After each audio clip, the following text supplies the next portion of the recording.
एक बड़ी प्यारी कहानी आती है। एक टीचर ने देखा कि एक बच्चा है, उसने क्या किया कि बगल के बच्चे का सामान चुरा लिया। अब टीचर ने कहा सबके सामने बोलना तो ठीक नहीं है। उनने उस बच्चे को पकड़ा और लेकर के घर गए तो उनके जो पिता थे वो बड़े अच्छे पद पर एक बड़े से अफसर थे। उनने जैसे ही जाकर के उनसे कहा कि भैया ये आपका लड़का चोरी कर रहा था।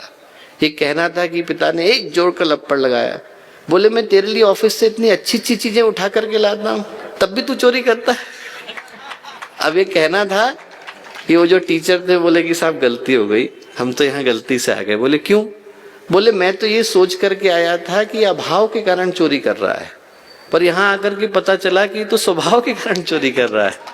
आपने तो घर के स्वभाव के अंदर चोरी डाल दी।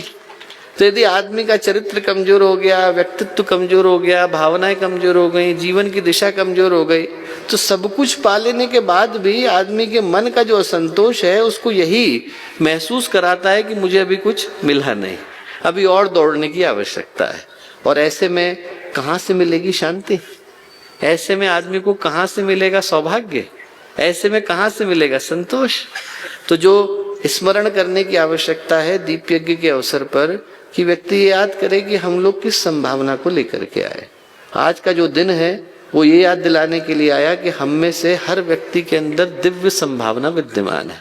छोटी छोटी चीजों के लिए दौड़ने के लिए मनुष्य का जीवन नहीं मिला इसलिए कि हम लोग गुरुदेव की तरह का जीवन जी सकें, मिला इसलिए कि हम विवेकानंद की तरह का जीवन जी सकें, मिला इसलिए कि हम महापुरुषों की तरह का जीवन जी सकें और एक ऐसी विरासत को छोड़ करके जाए कि जब जाए तो हमारे को भी गौरव हो, ज्यों की त्यों धर दीनी चदरिया, जो करने को मिला था वो अच्छे से करके जा रहे हैं। हमारे मन में तृप्ति हो, संतोष हो कि हमारे कर्म ऐसे हैं जिसके आधार पर हम चेहरा उठा करके भगवान के सामने खड़े हो सकते हैं और ये कह सकते हैं कि भगवान जो अवसर आपने दिया उसके साथ हम लोग न्याय कर पाए, इंसाफ कर पाए।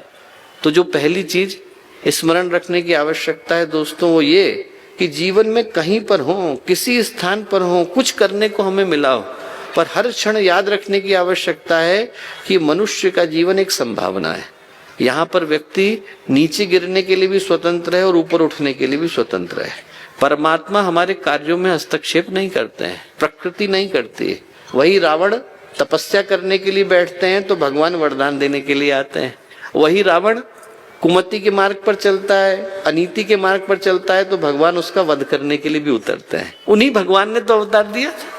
सिर्फ यहाँ पर हमारे जो कर्म हैं वो हमारे जीवन के पथ को प्रशस्त करते हैं। तो जो पहली चीज है याद रखने की वो ये कि ये संभावना के रूप में मिला हुआ मनुष्य का जीवन है, हाथ से निकल न जाए। कहीं ऐसा नहीं हो कि हमें जब तक होश आए, बोध आए, तब तक बहुत देर हो चली हो।